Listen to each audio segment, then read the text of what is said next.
guess you would call it a wash and go. I did a wash and go a couple of days ago using Cantu products. They worked really well, but they didn't last a long time, so my hair is super frizzy and I'm about to figure out what I'm going to do with it. I honestly don't know.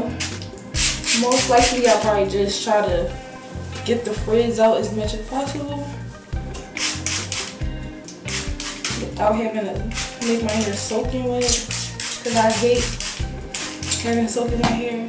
It took me a long time to get comfortable with my natural hair, like not even just the natural hair but short natural hair. Like I've had natural hair for years, but my hair has gotten like 10 times better, like from when I used to try to look at what my natural curl pattern would be and all that good stuff. But it was weird like when I started trying to, like when I had to go outside like this. So a lot of people will do like a big chop or whatever,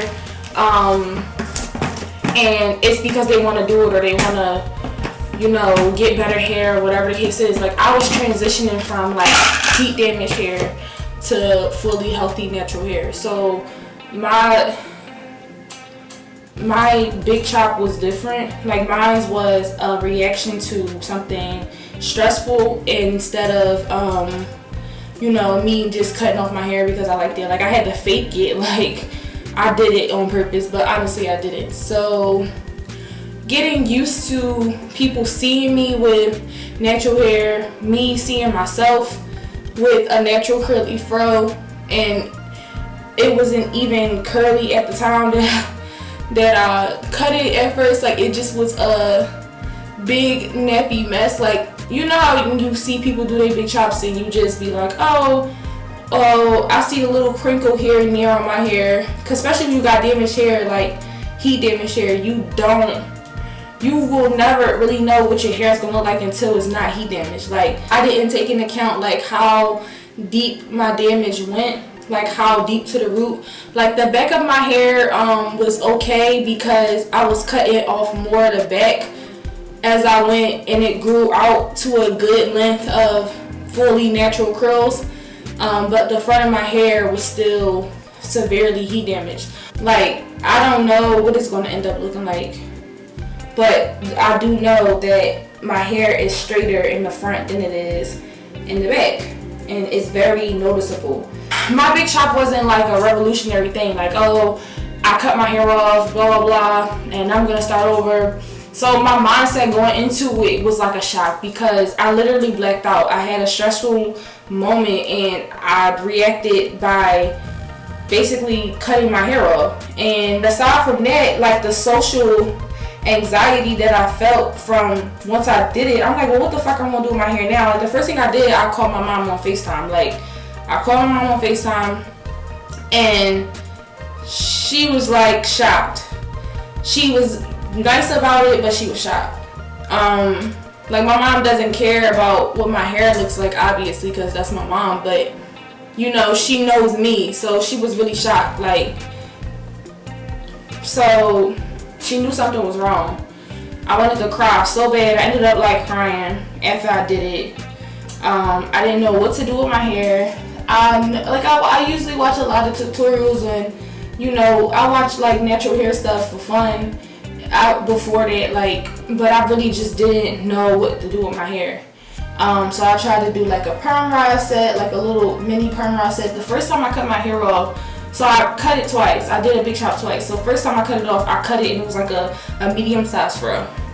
And then another stressful thing happened, and then I cut it more. I ended up cutting it just low like this, and then I ended up getting my friend to taper it and shape it, and I was just left with the top right here, my front, which my front is the most damaged part of my hair. So you would think I would cut more of that off, but no, I did the back and the side. So I basically started all over with growing my hair, with, you know, the whole hair journey in general. So this is like months later, and just going outside, going to work. Like I haven't been in Austin in a long time, but going to work is just weird. Like sometimes I forget that I have short hair, but like being confident with short hair, like you just have to be yourself. Like once you're not thinking about it, too, the other people aren't gonna think about it. But when you first cut your hair, you feel the need to want to show people what your hair used to look like, or oh, my hair, like. And now sometimes I feel like when I see other people, like, I don't know if this was like because of where I used to live in Philly, or you know, maybe it's just my thinking. But sometimes I'll be like, I do all this work to my hair and it feels like it's still not done. Like, I literally wake up sometimes and I have 2 jobs. I don't be having time to sit here and finger coil every piece of hair I had to make it look presentable all the time. So I end up looking crazy sometimes. Like, and you know, when your hair was long, when my hair was longer, if I had a crazy looking day, I would just put it in a bun, or you know, braid it back, or put a hat on. But now if I put a hat on, like, you don't see anything, like, and I have to go to work, so I don't have hair to put it in a bun. I don't know what to do with my hair. Like, it's just, I don't know. So I end up just having a fro sometimes. And I've come up with different ways to battle that when I do give myself a little bit of time in the morning. But it's really discouraging sometimes. Like, you can say, oh, I don't care what people think. Like, I wish I was one of those people that didn't care what people thought. And 9 times out of 10, it's me that's thinking these things and not the other people. Like, and I'm very aware of that, but you still can't get out of your own head sometimes. Like, it's just a big change. Like, in me, I'm still adjusting to it months later. Like, especially when I have bad hair days, especially when, you know, I want to look cute or do my makeup or get dressed, and I'm like, what the fuck do I do with my hair? Like, my hair takes 10 times longer to do now because I can't just do something simple like pull it back into a low pony and like make it look more professional. Like, you know what I mean? Like, those little easy go-to like styles, I have to find new easy go-to styles.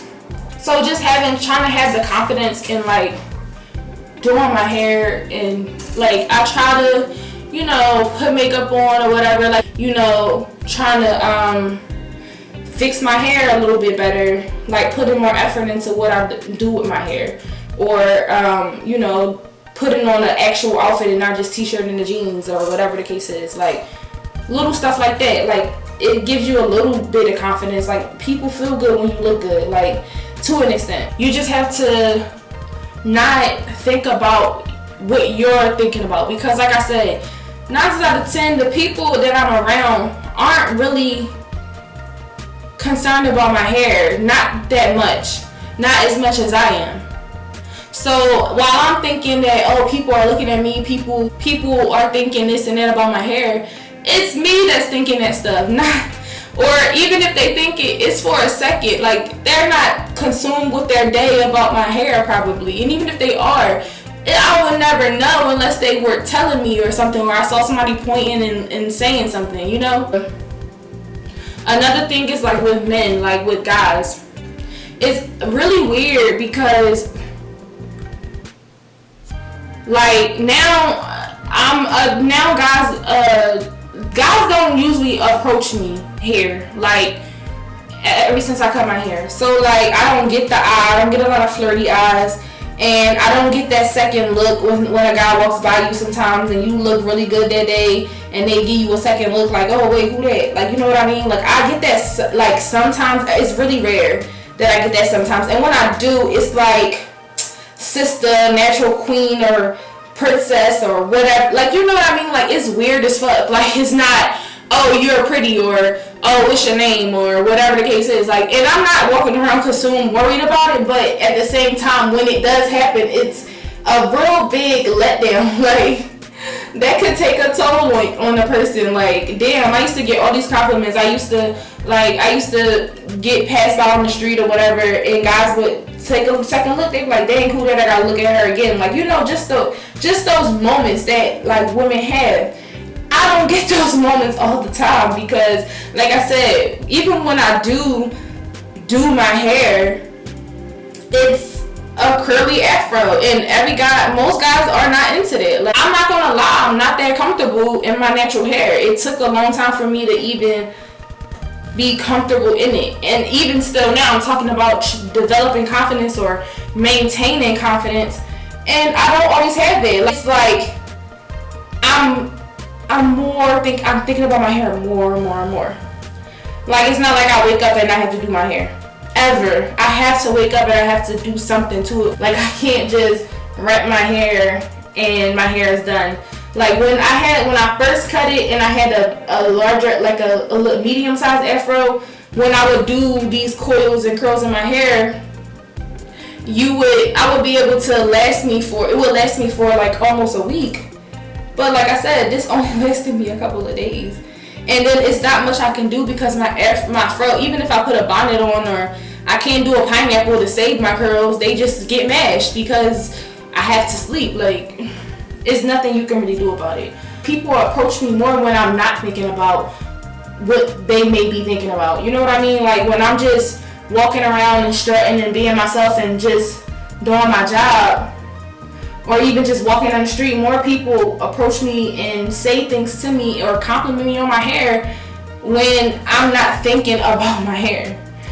Everybody's not consumed with it. Like, it's just something, it's honestly just in you. You have to just live your life around your new big chop or whatever. Like, living somewhere else is what's helping me cope with it a little bit better, because I noticed, like, when I went back to Philly after I cut my hair, I went back to Philly for my birthday. I was afraid to wear my hair the way that I wear my hair every single day. Like, I was afraid to just live within myself. I found myself more self-conscious when I was there, because it's different when people hear, because I just moved here, people don't know me, so I can just literally be that girl. Oh, that's the girl with the natural hair. In Philly, I thought I would be like, oh, she used to have cute hair. Her hair used to look cute. Now she got that ugly ass afro, or now she bald head, or whatever the case is. Like, I just was super self-conscious about it. Like, even going out in Philly, like, there's a different atmosphere there. It's about your look, your presence. And I looked presentable in my natural hair, but standing next to the girl with long, pretty natural hair that's already long, or the girls with a popping ass weave that's laid to the guys, like, I noticed, like, I had gone unnoticed, and I noticed that a lot. And it was also, like I said, it was about my confidence in myself, because I was thinking those things too. So you project that on the other people as well. Like, I went to Philly afraid to show my hair. I went to Philly afraid that people that I knew would be shocked, and it was weird. Like, I was super, like, self-conscious, and I mostly stayed in my mom's house the whole time I was there, like, and just only went around my family because they had already seen my hair. It's about you. Like, once I had fixed my hair and went outside, and then I ended up linking up with the people I was cool with and wanted to see, like, it wasn't that big a deal, because they weren't concerned about it. Like, and I don't know, like, it was like 50-50. It was like, oh, your hair is different. And some people said it was nice. Other people just like, oh, it's different. And they kept their opinion to themselves. Like, but I still was able to socialize and do whatever I wanted to do. But like I said, I noticed I didn't get those second looks. I did the same kind of guys that would be talking to me or would be in my face, you know, being all Joe and hee ha ha. I didn't get that attention, but my friend did. Like she got that attention, not me. So that kind of like discouraged me on some level, and it kind of confirmed what I already was thinking. But as far as the having fun aspect, that it didn't affect that, because I had to get a grip and just live. Like, you can't be so attached to your hair. Like, you can't be so attached to, you know, putting up this certain image, because now with your big chop, that's not you anymore. Like, now you have to learn how to be somebody else, and not completely change who you are, but now instead of you being the girl with the, you gotta learn how to do the swag, get your swag together with your short hair. Like, now your swag gotta be different. You gotta have a different kind of swag. Like, it's okay. Like, and I have to tell myself that all the time. Like, yeah, now I don't have the long hair swag. Like, I even find myself bringing it up in conversation sometimes. Like, it's weird, but it's just like about developing that confidence and not being so insecure about how you look, and and just being comfortable in your skin, because I'm forced to now look at my face. Like, obviously I saw my face my whole life, but like, I'm forced to focus on it. Like, I never was insecure about my features.